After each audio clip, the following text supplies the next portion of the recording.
திமுக மாவட்ட செயலாளர்களின் எண்ணிக்கையை அதிகரிக்க திமுக தலைமை ஆலோசித்து வருவதாக தகவல் வெளியாகியுள்ளது. சட்டப்பேரவை தேர்தலில் ஏற்பட்ட தோல்விக்கு காரணங்களை கண்டறிய திமுக தலைவர் மு.க. ஸ்டாலின் உத்தரவின் பேரில் இளைஞரணி மற்றும் தகவல் தொழில்நுட்ப பிரிவு நிர்வாகிகளை கொண்ட 36 பேர் கொண்ட சிறப்பு கள ஆய்வுக்குழு அமைக்கப்பட்டுள்ளது. இக்குழுவினர் அனைத்து தொகுதிகளிலும் தீவிர சுற்றுப்பயணம் மேற்கொண்டு வருகின்றனர்.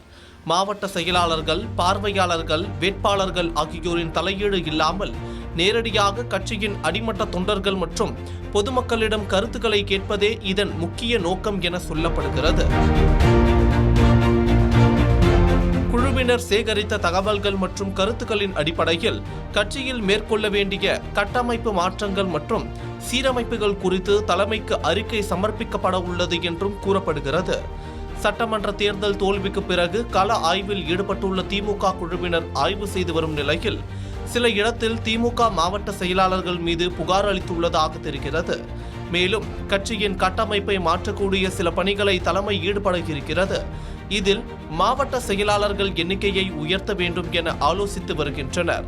தற்போது திமுக மாவட்ட செயலாளர்கள் கீழ் 2 முதல் 6 சட்டமன்ற தொகுதிகள் உள்ளடக்கியிருக்கிறது.